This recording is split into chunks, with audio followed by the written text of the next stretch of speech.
إن الحمد لله نحمده ونستعينه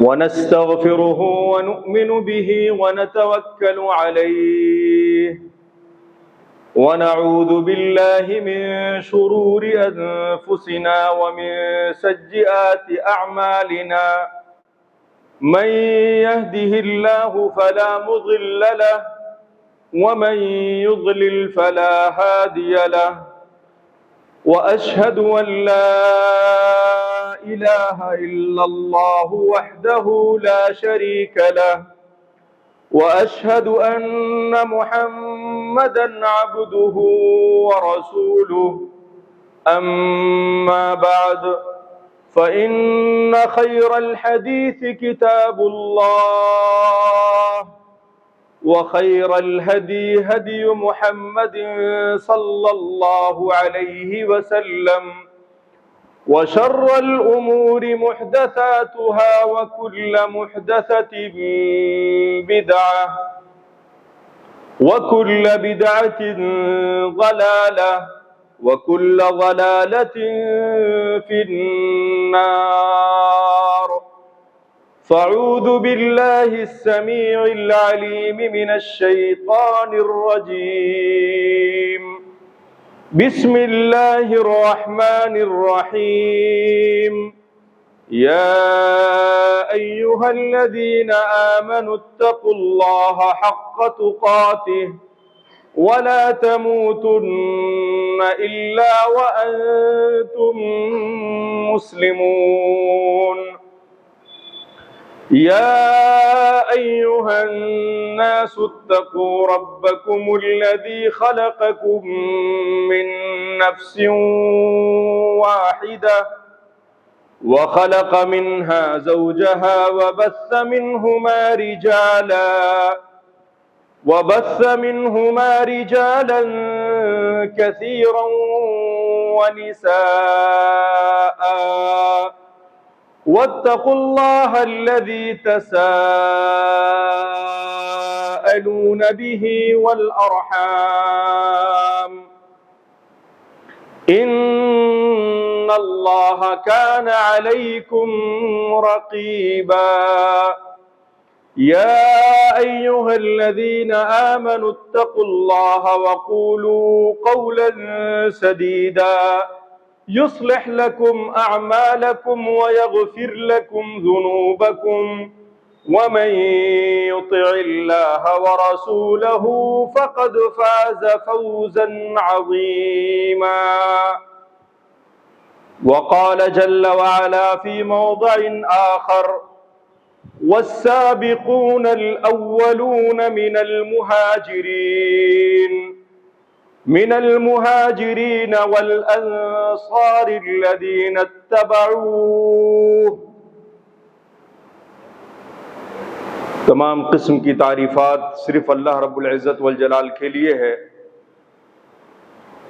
اور بیش بہا درود و سلام نبی آخر الزماں جناب محمد الرسول اللہ صلی اللہ علیہ وسلم کے ذات گرامی پر، جنہیں اللہ تعالیٰ نے رحمت للعالمین، بشیر و نذیر اور ہادی و مرشد بنا کر مبعوث فرمایا ہے۔ نہایت ہی قابل قدر خطبہ جمعہ میں تشریف فرما بزرگان محترم، نوجوان ساتھیوں، پیارے بچوں اور دینی ملی ماؤں اور بہنوں، خطبہ حاجہ کے بعد قرآن کریم کی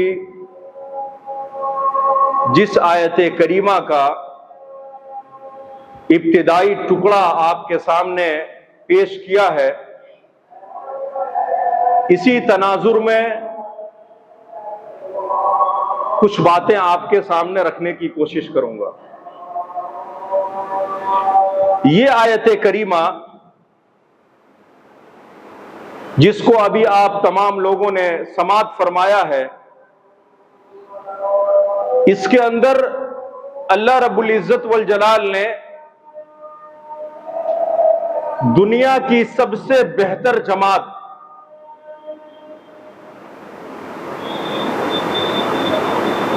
دنیا کے سب سے بہتر اور سب سے افضل لوگوں کے تعلق سے نازل فرمائی. اس سے اچھے اور اس سے بہتر لوگ سابقہ کسی زمانے میں نہیں تھے. موجودہ زمانے میں تو بات ہی نہیں کی جا سکتی، اور قیامت تک کیا کچھ حادثات، واقعات، تبدیلیاں رونما ہوں گی، ان تمام تر کے باوجود قیامت تک بھی ان سے افضل اور ان سے بہتر جماعت اور لوگ اس دنیا میں نہیں آ سکتے. اس آیت کریمہ میں اللہ جل شانہ نے ان کی تعریف فرمائی، ان کی خوبیوں کو بیان کیا ہے، ان کے اوصاف بیان فرمائے ہیں، ان کی امتیازی حیثیت کو اجاگر کیا ہے. آج اسی تناظر میں کچھ باتیں آپ کے سامنے پیش کرنے کی کوشش کروں گا کہ آخر وہ کون سے لوگ تھے جن کے تعلق سے اللہ جل شانہ نے کتاب مقدس قرآن کریم میں مختلف مقامات پر بڑی تعریفیں کی ہیں، بڑی خوبیاں بیان کی ہیں، اور ان کے بے شمار محاسن کا تذکرہ آخری نبی جناب محمد الرسول اللہ صلی اللہ علیہ وسلم نے بیان فرمایا. آخر ان کے اندر کوئی ایسی خوبی ہوگی، ان کے اندر کچھ ایسی چیزیں پائی گئی ہوں گی جس کے بنا پہ اللہ نے اپنے مقدس کتاب میں مختلف مقامات پر ان کا گن گایا ہے، اور پیارے نبی صلی اللہ علیہ وسلم نے ہر موقع پر ان کا تذکرہ کیا ہے، ان کی ستائش کی ہے، پوری زندگی ان کی پذیرائی فرماتے رہے ہیں. وہ کون لوگ تھے؟ آئیے قرآن کریم کی روشنی میں جاننے کی کوشش کرتے ہیں. اللہ کے حبیب صلی اللہ علیہ وسلم نے ایک موقع پر کہا تھا کہ فضل صحابتی علی صحابتی الانبیاء والمرسلین کفضلی علیہم. اپنی اس جماعت کا، اپنے ان لوگوں کا جن کے محاسن قرآن کریم میں ذکر کیے گئے ہیں، جن کے اوصاف کا تذکرہ اللہ نے اپنی کتاب میں کیا ہے، ان کے تعلق سے پیارے نبی نے ایک بات بتائی. کہا کہ میری اس جماعت اور میرے ان ساتھیوں کی فضیلت ویسے ہی ہے جیسے میری فضیلت تمام انبیاء و رسول علیہم السلام پہ. کفضلی علیہم، میری فضیلت تمام انبیاء و رسول پہ کیسی ہے ہم سب جانتے ہیں. آپ صلی اللہ علیہ وسلم سے پہلے اس دنیا میں بڑے بڑے انبیاء و رسول تشریف لے آئے، ایک سے بڑھ کے ایک اس دنیا میں آئے. اللہ جل شانہ نے ان کا تذکرہ قرآن کریم میں کیا، ان کے ناموں سے اللہ جل شانہ نے سورتوں کو نازل فرمایا، اور ان کا شمار اولو العزم من الرسل میں کیا. لیکن جب جناب محمد الرسول اللہ صلی اللہ علیہ وسلم کی بعثت ہوئی، آپ کو نبوت سے سرفراز کیا، جبرائیل امین کی آمد شروع ہوئی، قرآن کریم کے نزول کی ابتدا و آغاز ہوئی. اللہ اکبر، آپ سب سے افضل اور سب سے بہتر ہو گئے. اسی لیے آپ کو سید البشر کہا جاتا ہے، انسانیت کے سردار، سید الثقلین، جن و انس کے قائد و رہنما. بلکہ آپ کو سید الاولین والآخرین بھی کہا جاتا ہے. جتنے آئے چلے گئے اور قیامت تک جتنے آئیں گے سب کے سردار. اور اس کے علاوہ قرآن کریم میں احادیث مبارکہ میں مختلف القاب و اوصاف سے پیارے نبی صلی اللہ علیہ وسلم کو نوازا گیا. انہی میں سے ایک لقب ہے خاتم النبیین، سب سے آخری۔ اب اس کے بعد نہ کوئی چھوٹا نہ کوئی بڑا، نبوت کا سلسلہ ختم، آسمانی تعلیمات کا سلسلہ بند، سماوی نظام اور آفاقی قانون کا راستہ بند کر دیا گیا۔ آخری نبی آپ کون ہیں؟ سب سے افضل اور سب سے بہتر ہیں۔ یہ بات اپنے دل و دماغ میں بیٹھا لی جائے، پیوست کر لی جائے۔ جب ہم یہ جان لیں گے، سمجھ لیں گے کہ آپ آخری نبی ہیں، آخری پیغمبر ہیں، آخری رسول ہیں اور سب سے افضل اور سب سے بہتر ہیں، تو آگے بات سمجھنے میں آسانی ہوگی۔ پیارے نبی صلی اللہ علیہ وسلم کہتے ہیں اس جماعت کے بارے میں، ان لوگوں کے بارے میں جن کی ستائش، جن کی تعریفیں، جن کے اوصاف حمیدہ کا تذکرہ کتاب مقدس میں موجود ہے، کہتے ہیں اس کے بارے میں کفضلی علیہم، جس طریقے سے میری فضیلت تمام انبیاء و رسل میں سب سے اعلیٰ و ارفع ہے، ویسے میری اس جماعت کی فضیلت تمام انبیاء و رسول علیہم السلام کی جماعت، ان کے اصحاب، ان کے اقوام میں سب سے افضل اور سب سے بہتر ہے۔ یہ معمولی جماعت نہیں ہے، ایسا نہیں کہ صرف جناب محمد الرسول اللہ صلی اللہ علیہ وسلم کی فضیلت کا تذکرہ قرآن میں، صرف ان کی فضیلت اللہ جل شانہ نے ذکر کیا نہیں، بلکہ ساتھ ہی ساتھ ان کے اصحاب کا بھی تذکرہ کیا، ان کے دوستوں کا بھی تذکرہ کیا، ان کے ساتھیوں کا بھی تذکرہ کیا۔ اور اس چھوٹی سی جماعت کا صرف تذکرہ نہیں کیا، بلکہ کمال کی بات یہ ہے کہ ان کو معیار حق بھی قرار دیا، اور اس فضیلت اور افضلیت کے دروازے کو بند نہیں کیا، بلکہ کہا کہ جو لوگ بھی اس چھوٹی سی جماعت کو معیار حق تصور کریں گے، اس چھوٹی سی جماعت کو سچی جماعت سمجھیں گے، اہل حق کی جماعت تصور کریں گے اور اس کو معیار حق اپنی زندگی میں قرار دیں گے اور اس کی اتباع و پیروی کریں گے، وہ سارے لوگ اس فضیلت میں شامل، ان سبوں کے لیے وہی بشارتیں ہیں جو بشارتیں اللہ نے قرآن کریم میں اس چھوٹی سی جماعت کو دی۔ مختلف آیات میں اللہ تعالیٰ نے اس کا تذکرہ کیا، اس کی فضیلتوں کا ذکر کیا۔ یہ آیت کریمہ جو میں نے آپ کے سامنے رکھی، السابقون الاولون من المہاجرین والانصار والذین اتبعوہم بإحسان، شرط لگا دی، پیروی کا دعویٰ سب کرتے ہیں، پیروی کا دعویٰ سب کرتے ہیں، لیکن یہاں کیا کہا؟ کہا کہ بإحسان، پیروی کرنا ہے تو پیروی کتاب اور سنت کی روشنی میں کرنی ہے، رسول اللہ کی زندگی کے روشنی میں پیروی کرنی ہے۔ اور آگے کیا کہا؟ رضی اللہ عنہم ورضوا عنہ، یہ پہلی بشارت۔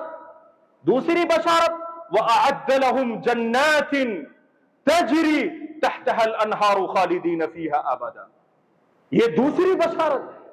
آئیے ہم ان بشارتوں کو سننے سے پہلے ہم یہ جاننے کی کوشش کرتے ہیں کہ اللہ جل شانہ نے ان کی رفعت اور بلندی کا تذکرہ کیوں کیا، کون سے ایسے ہنر اور کون سے ایسے گر ان کے اندر پائے جاتے تھے کہ اللہ تعالیٰ ان کا تذکرہ مختلف مقامات پر کرتا ہے۔ پیارے نبی نے پوری زندگی ان کو تیار کرنے میں لگا دی۔ سب سے پہلے ہمیں یہ جاننا چاہیے کہ یہی وہ جماعت، یہی وہ لوگ ہیں، یہی وہ ساتھی ہیں جنہوں نے پیارے نبی صلی اللہ علیہ وسلم کے ساتھ تنے تنہا ایسے اوقات میں اپنے جانوں کا، اپنی مالوں کا، اپنے آل و اولاد کا نذرانہ پیش کیا، جس وقت اللہ کے حبیب صلی اللہ علیہ وسلم کا کوئی پرسان حال نہ تھا، قرآن کی آیت کریمہ کا نزول، اس کے سب سے پہلے اولین مخاطب کون لوگ تھے؟ یہی لوگ تھے، یہی نبی کے صحابہ تھے، یہی وہ جماعت والے تھے، یہی وہ نبی کے پیارے تھے جو قرآن کریم کی ان آیت کریمہ کے اولین مخاطب تھے۔ یہی وہ لوگ تھے جنہوں نے اللہ کے حبیب صلی اللہ علیہ وسلم کے سنتوں کو، قرآن کریم کو، پیارے نبی صلی اللہ علیہ وسلم کے عبادات کو، ان کے اقوال کو، ان کے افعال کو محفوظ کر کے امت تک پہنچایا۔ یہی وہ لوگ تھے جنہوں نے پیارے نبی صلی اللہ علیہ وسلم سے محبت کی ایسی مثال قائم کی، دنیا میں کوئی انسان محبت کی ایسی مثال قائم نہیں کر سکتا۔ محبت کا وہ معیار، اسی لیے صحابہ کرام رضوان اللہ تعالی علیہم اجمعین کے بارے میں آتا ہے کہ الصحابۃ کلہم عدول، جتنے بھی صحابی اس دنیا میں آئے، بڑے سے بڑے صحابہ کرام، بڑے سے بڑے صحابہ کرام سے کیا مراد ہے؟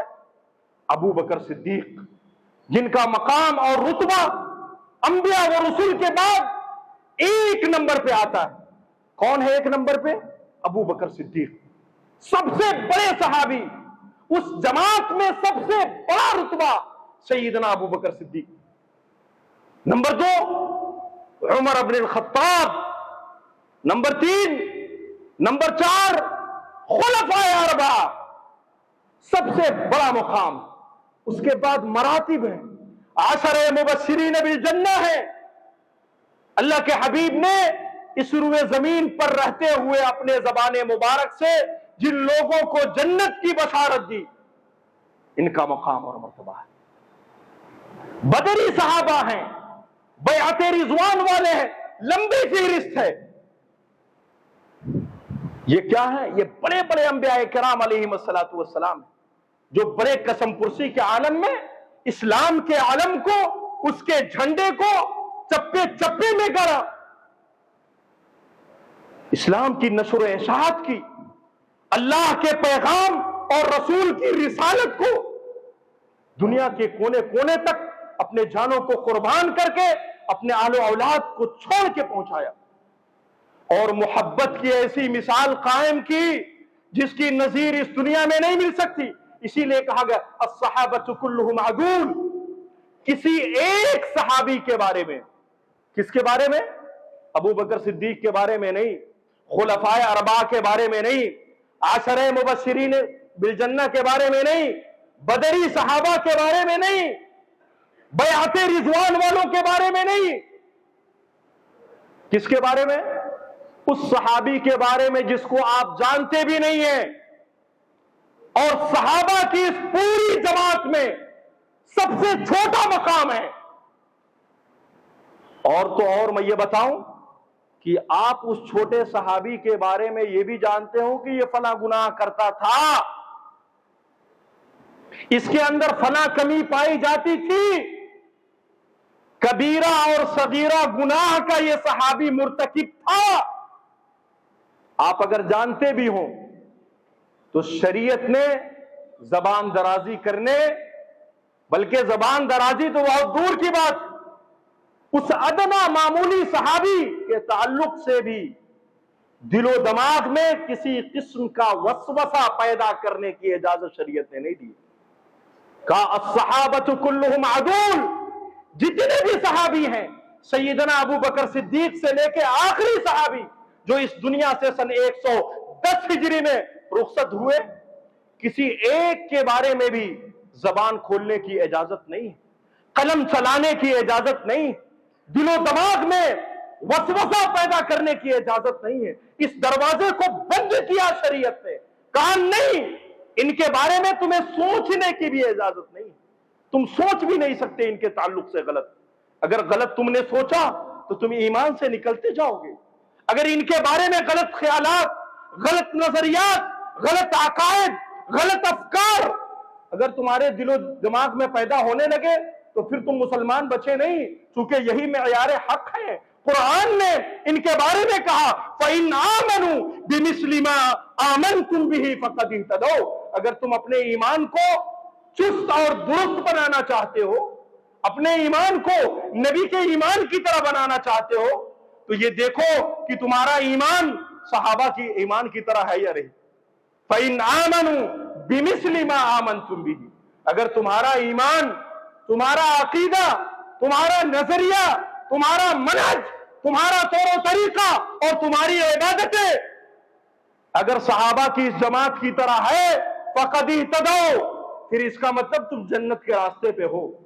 اور اگر ایسا نہیں ہے، تمہارا ایمان، تمہارا طریقہ، تمہارے شب و روز، تمہارے معاملات، تمہاری تجارتیں، تمہارا اٹھنا بیٹھنا، یہ اگر صحابہ کے نقش قدم پہ نہیں ہے تو پھر تم کامیاب نہیں ہو۔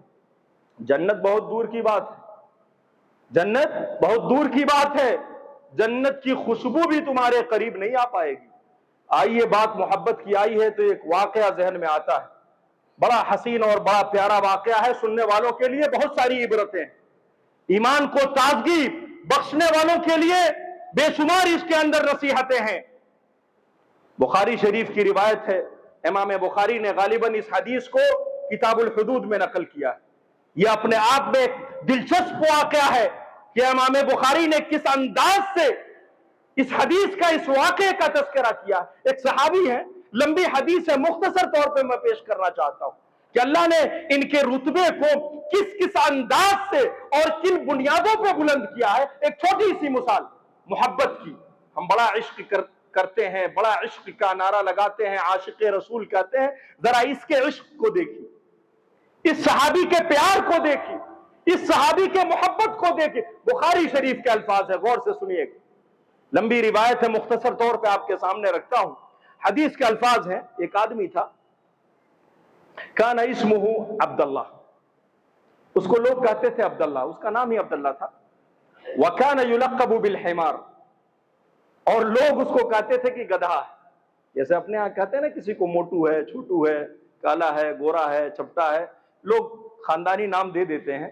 تو کان یلقب بالحمار، حدیث کے الفاظ ہیں، اس کا لقب ہی گدھا تھا، حمار تھا، لوگ کہتے تھے گدھا آیا، گدھا آیا۔ کرتا کیا تھا؟ نام کیا تھا؟ نام کیا تھا اس کا؟ عبداللہ۔ وکان یلقب بالحمار، اور اس کا لقب اور کنیت کیا؟ گدھا۔ اور کرتا کیا تھا؟ یہ بتانے کا مقصد تھا، کرتا کیا تھا، جس کی وجہ سے اس کا تذکرہ اس حدیث میں آیا ہے، جس کی وجہ سے امام بخاری نے اس واقعے کو صحیح بخاری میں جگہ دی، جس کے وجہ سے اس کے رتبہ اور اس کے بلندی کا تذکرہ اس کے مرنے کے 1400 سال بھی منبر و محراب سے کیا جا رہا۔ آخر کیا کرتا کیا تھا وہ، یہ بتانے کی ضرورت۔ نام تو معلوم ہے عبداللہ تھا، لقب بھی اس کا گدھا تھا، لیکن کرتا کیا تھا؟ کرتا کیا؟ حدیث کے الفاظ کان یضحک النبی صلی اللہ علیہ وسلم، وہ نبی کو ہنساتا تھا، اس کا کام ہی یہی تھا کہ نبی کو ہنسائے، یہ اس کا پروفیشن تھا، نبی کو ہنساتا تھا۔ اس سے پتہ یہ چلتا ہے کہ نبی کائنات کو ہنسانا یہ بھی عبادت، ان کو خوشی پہنچانا یہ بھی عبادت، اس سے پتہ چلتا ہے۔ اس کا حدیث کے الفاظ ہے کان یضحک النبی صلی اللہ علیہ وسلم، یہ نبی کو ہنساتا تھا۔ شارحین حدیث نے لکھا ہے، محدثین کرام نے لکھا ہے اس حدیث کی شرح میں کہ وہ کیسے ہنساتا تھا، ہنسانے کا طریقہ کیا تھا، کیوں یہ کام کرتا تھا۔ اور بھی تو کام دنیا میں تھے، نبی صلی اللہ علیہ وسلم کے نگاہوں میں اگر سرخرو ہونا تھا، بلندی پانی تھی، تو بہت سارے طریقے تھے، لیکن یہی کام کیوں کرتا تھا، یہ غور سے سنیے گا۔ حدیث کے الفاظ ہیں، کرتا کیا تھا، شارحین لکھتے ہیں کہ یہ مدینہ کے گلیوں میں کہیں بھی گھومتا اور دیکھتا کہ فلاں جگہ بڑی اچھی چیز بک رہی ہے۔ مثال کے طور پر دیکھے ہوں گے آج بھی گاؤں دیہاتوں میں نہیں بلکہ ہمارے ان محلوں میں بھی ٹھیلے پر، کندھوں پر بہت سارے لوگ بہت ساری چیزیں بیچتے ہیں، آواز لگاتے ہیں۔ مدینہ کے گلیوں میں جب یہ صحابی عبداللہ دیکھتے تھے کہ کوئی اچھی چیز بک رہی ہے حدیث کے الفاظ ہیں کہ آپ نے دیکھا کہ بڑا اچھا گھی، بڑی اچھی خوشبو ہے اس کو، جب آپ سونگھتے تھے تو دل و دماغ تر و تازہ ہو جاتا تھا، خوش ہو جاتے تھے. آپ کیا کرتے تھے؟ اس کو خرید لیتے تھے. گھی. آپ نے شہد دیکھا کہ اعلیٰ کوالٹی کا شہد، ہنی، عسل مدینہ کے گلیوں میں اس کے قرب و جوار میں بک رہا، آپ بھاگ کے اس کو خریدتے تھے. کس کے لیے خریدتے تھے؟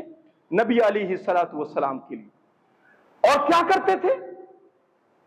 آپ اس چیز کو ادب و احترام کے ساتھ لے کر آتے تھے اور رسالت مآب علیہ الصلوۃ والسلام نے اس کو پیش کرتے.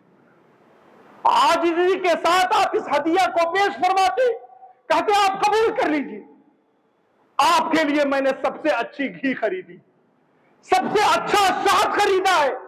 میری نگاہوں نے اور میری ان ناکوں نے جو محسوس کیا ہے سونگ کے، اس سے پتہ یہ چلتا ہے کہ اس سے خالص اور اچھی گھی اور اس سے بہتر کوئی اور شاد نہیں ہو سکتا. لہذا میں آپ کے لیے اس کو خرید کے لایا اور اسے میں آپ کو گفٹ کرتا ہوں، ہدیہ کرتا ہوں، آپ قبول فرما لیں. اچھا، یہ آدمی تھا کون؟ اس کے بارے میں حدیث میں ایک اور چیز آتی ہے جو بڑی خطرناک ہے، ابھی بعد میں بتاؤں گا میں آپ کو، غور سے سنیے گا. اس پورے واقعے میں یہ آدمی جو عبداللہ تھا، جو مارکیٹ سے سب سے اچھی چیز کا انتخاب کر کے خرید کے پیارے نبی صلی اللہ علیہ وسلم کے لیے لاتا تھا، ہدیہ کرتا تھا، اس میں ہنسنے کی کون سی بات؟ کوئی ہنسنے کی بات نہیں. ہنسنے کی بات اس سے آگے ہے. کرتا کیا تھا کہ جب وہ نبی صلی اللہ علیہ وسلم کو گفٹ کر دیتا تھا، ہدیہ دیتا تھا، اور یہ چیز جو مارکیٹ سے شہد ہو یا گھی ہو جو خرید کے لاتا تھا، اس کی قیمت ادا نہیں کرتا تھا. کیوں نہیں ادا کرتا تھا؟ افقر الناس، یہ تو بڑا غریب آدمی تھا، اس کے جیب میں 1 روپیہ نہیں ہوتا تھا. لیکن جب مدینہ کے گلیوں پہ للچائی ہوئی نگاہوں سے دیکھتا کہ اتنا بہترین گھی بک رہا ہے، اس کی خوشبو پھوٹ رہی ہے، تو اس کو رہا نہیں جاتا تھا. فرط محبت میں، محبت رسول میں اس کو چین نہیں آتا تھا. رسول سے محبت تھی، کہتا تھا کہ اس بہترین گھی کا اگر کوئی مستحق ہے تو نبی کائنات کی ذات مستحق ہے. پیسہ نہیں ہوتا لیکن اس سے ایگریمنٹ کرتا کہ تم مجھے دے دو، خرید لیتا، ادھار خریدتا، اور ادھار خرید کے لے آ کے نبی کائنات کے قدموں پہ رکھ دیتا، اور پھر اس کے بعد وہ چلا جاتا، پھر مارکیٹ میں گھومتا، پھر یہی کام کرتا. بھئی یہ کب تک چلے گا؟ پیسے نہیں دو گے، ادھار کب تک چلے گا؟ دکان والے پکڑیں گے، لٹھ برسائیں گے، گلی چوراہے پہ جہاں پکڑ جاؤ گے پیٹیں گے، کچھ تو کریں گے، پیسے نہیں دو گے. ہوتا کیا تھا؟ جن سے گھی خریدتا تھا، جن سے شہد خریدتا تھا، وہ لوگ پیسوں کا تقاضا کرتے تھے. جب وہ اس کو پکڑتے پیسے دو، تو یہ ان کو پکڑ کے نبی کائنات علیہ الصلوۃ والسلام کے عدالت میں لے کے آ جاتا تھا اور کہتا تھا اللہ کے رسول صلی اللہ علیہ وسلم سے، اے ہوتی تھی، اس کو پیسے دیجیے. کہتے تھے نبی صلی اللہ علیہ وسلم کاہے کا پیسہ بھائی، کس چیز کا پیسہ؟ تو وہ کہتا تھا کہ میں نے جو گھی آپ کو دیا تھا، شہد دیا تھا، اس کا پیسہ اس کو دیجیے. تو اللہ کے رسول صلی اللہ علیہ وسلم کہتے تھے کہ قد اہدیتنی، ارے یہ تو تم نے مجھے ہدیہ دیا ہے، گفٹ کیا، پیسے کس بات کے؟ ہدیہ کے کوئی پیسے ہوتے ہیں؟ تم نے دیا ہے، تم جانو. تو جب جب اسے کوئی پکڑتا کہ پیسے دو، وہ اس کو پکڑ کے نبی صلی اللہ علیہ وسلم کے پاس لے آتا اور ان سے کہتا کہ آپ اس کو پیسے دیجیے، اس کو پیسے دیجیے. جب یہ بات نبی صلی اللہ علیہ وسلم سے کہتا کہ آپ پیسے دیجیے، تو حدیث کے الفاظ ہیں کہ آپ کھل کے ہنسنے لگتے تھے اس کے اس ادا پر، اس کے اس طور پر، اس کے اس طریقے پر، اور اس سے پوچھتے کہ تم یہ کرتے کیوں ہو.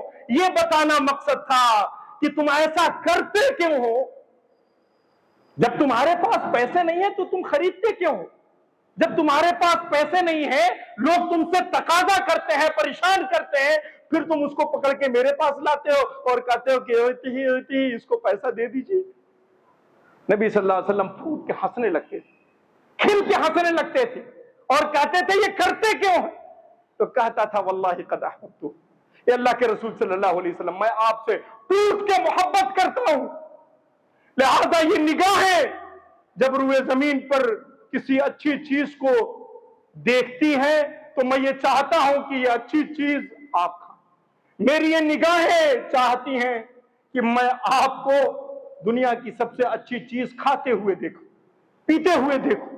یہ محبت ہے، یہ محبت ہے۔ اس کے بارے میں ایک بڑی خطرناک چیز میں آپ کو بتاتا ہوں۔ یہ عبداللہ جس کو لوگ گدھا کہتے تھے، نبی صلی اللہ علیہ وسلم کو ہنسانے کا کام کرتا تھا۔ اس کے اندر ایک بڑی خرابی تھی۔ وہ خرابی کیا تھی؟ حدیث میں آیا ہے وَكَانَ يَشْرَبُ بِالشَّرَابِ، یہ شراب پیتا تھا۔ یہ بڑی خطرناک بات ہے۔ کیا کرتا تھا؟ شراب پیتا تھا، اور شراب پینے کے وجہ سے اس کے اوپر کئی بار کوڑے لگ چکے تھے۔ ایک دفعہ کا واقعہ ہے کہ جب اس نے شراب پیا، اس کو عدالت میں لایا گیا، اللہ کے رسول صلی اللہ علیہ وسلم نے حد جاری کرنے کا حکم دیا۔ جب اس پر حد جاری کی گئی، کوڑے مارے گئے، شراب پینے کے وجہ سے، چونکہ شراب کا پینا کیا ہے؟ یہ کبیرہ گناہ ہے، یہ چھوٹے موٹے گناہ نہیں ہے، بڑا گناہ ہے، اس کی اجازت نہیں ہے۔ تو حضرت عمر بن الخطاب رضی اللہ تعالیٰ عنہ کے بارے میں آتا ہے کہ آپ نے کہا کہ اللہم لعنہ، اللہ اس پر لعنت بھیج۔ نبی کائنات علیہ الصلوۃ والسلام نے اس چیز کو اپنے کانوں سے سنا کہ حضرت عمر بن الخطاب اس پر لعنت بھیج رہے ہیں۔ آپ نے سختی سے منع کیا، کہا تم اس پر لعنت بھیجتے ہو جو مجھ سے محبت کرتا ہے۔ یہ محل شاہد ہے کہ صحابہ کرام رضوان اللہ تعالی علیہم اجمعین سے غلطیاں ہوئی ہیں، غلطیاں ہو سکتی، لیکن ہم اس کے فیصل نہیں ہیں، ہم اس کا فیصلہ کرنے والے نہیں ہیں۔ اللہ رب العزت والجلال نے تمام صحابہ کرام کو جتنے بھی تھے سب کو ایک میدان میں کھڑا کر کے کیا کہا؟ رضی اللہ عنہم ورضوا، اللہ ان سے راضی، یہ اللہ سے راضی۔ اسی لیے الدر المنصور میں اس واقعے کا تذکرہ کرنے کے بعد اس آیت کریمہ کی شرح میں لکھتے ہیں، کیا لکھتے ہیں؟ کہ اللہ رب العزت والجلال نے ان کے اوپر جنت کو واجب قرار دیا، ان کے گناہوں کو معاف فرما دیا۔ اب ان کے اوپر کسی طرح کا کوئی مواخذہ نہیں، یہ سب کے سب جنتی ہیں۔ اسی لیے یہ آیت کریمہ جو آپ کے سامنے میں نے رکھی ہے، السابقون الاولون من المہاجرین والانصار والذین اتبعوہم باحسان، سابقین اولین یہ کون تھے؟ قرآن کریم میں بارہا ہم پڑھتے ہیں، یہ کون تھے؟ یہ مہاجرین اور انصار جو مدینے میں تھے، ان میں سے وہ لوگ جنہوں نے ایمان لانے میں سبقت کی اور ہجرت کرنے میں سبقت کی، ان کو سابقین الاولین کہا جاتا ہے۔ جنہوں نے مکہ سے مدینہ پہلی فرصت میں ہجرت کا کام کیا اور مدینہ میں رہتے ہوئے سب سے پہلے اسلام قبول کیا، یہ وہی لوگ ہیں سابقین الاولین من المہاجرین والانصار۔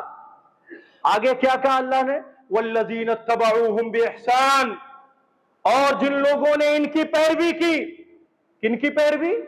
ان انصاری صحابیوں کی جو مدینہ میں تھے، جنہوں نے مہاجرین کی ٹوٹ کے مدد کی، نبی کی مدد کی اور اپنے تمام چیزوں کو قربان کیا، ان کا تذکرہ اللہ نے قرآن میں کیا۔ اور مہاجرین کون؟ جو مکہ سے ہجرت کر کے آئے، اپنے مال و متاع کو چھوڑ کے آئے، بلکہ میں آپ کو کہوں کہ اپنے آل و اولاد، بیوی بچوں کو چھوڑ کے آئے۔ حضرت عبد الرحمن ابن عوف کا واقعہ آپ لوگوں نے سنا ہو۔ یہ کون تھے عبد الرحمن ابن عوف؟ مکے کے مالدار لوگوں میں سے، لیکن جب مدینہ تشریف لے آئے آپ کے پاس کچھ نہیں تھا، صرف چند چیزیں بچی تھی جس کو لے کے آپ آنا چاہتے تھے۔ مال کی پوٹلیاں تھی، کچھ پیسے تھے، بچے تھے، بیوی تھی، ان کو لے کے آپ آنا چاہتے تھے، لیکن مکے والوں کو پتا لگا عبد الرحمن ہجرت کر رہا، مدینہ سے نکلنا چاہتا ہے، بچوں کو چھین لیا، مال کو چھین لیا، مکے سے نکلتے نکلتے ابھی سرحد پار نہیں کیا تھا کہ بیوی کو یہ کہہ کے چھین لیا کہ ہمارے خاندان کی بیٹی، اس کو نہیں جانے دیں گے، میری میراث ہے، نہیں جانے دیا۔ یہ وہ صحابہ تھے جو ہجرت کر کے آئے، ان کو سابقین اولین قرآن نے کہا۔ اور آگے دو لوگوں کا تذکرہ کیا، والذین اتبعوہم بإحسان، اور 3 نمبر کے یہ لوگ کون ہیں؟ تیسرے نمبر پہ کون لوگ ہیں؟ وہ لوگ ہیں جو ان کی اتباع اور پیروی کرتے ہیں۔ کن لوگوں نے ان کی اتباع اور پیروی کی؟ صحابہ کی وہ جماعت جو بعد میں آئی، ان لوگوں نے ان کی پیروی کی۔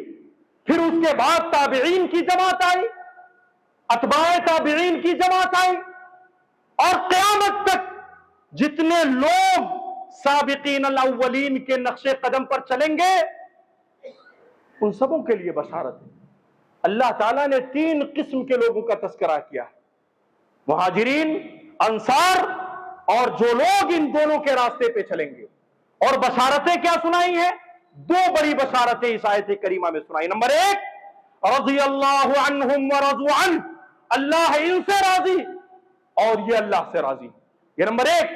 نمبر 2، وَأَعَدَّ لَهُمْ جَنَّاتٍ تَجْرِي تَحْتَهَا الْأَنْهَارُ خَالِدِينَ فِيهَا أَبَدًا، اللہ نے ان کے لیے ایسی جنت تیار کی ہے جس کے نیچے سے نہریں جاری ہوں، خالدین فیہا ابدا، اور وہ ہمیشہ کی زندگی اس میں گزاریں گے۔ ایسا نہیں ہے کہ وقتی طور پر، جزئی طور پہ جنت میں داخل کیے جائیں گے، نکال دیے جائیں گے، ہمیشہ رہیں گے۔ ذالک الفوز العظیم، اور یہ سب سے بڑی کامیابی ہے ایک مسلمان کی۔ یہ بشارت صحابہ کرام کو کیوں ملی؟ اس لیے کہ ان کا ایمان، ان کا عقیدہ، ان کا منہج، ان کا طور طریقہ، ان کی نمازیں، ان کی عبادتیں، ان کا نظر و نیاز، ان کا چڑھاوا، ان کی قربانیاں، ان کے قبرستان، ان کی مسجدیں، ان کے مدرسے، ان کی شادیاں، ان کے گلی محلے، ان کے گھر، یہ سب نبی کائنات علیہ الصلوۃ والسلام کی طرف۔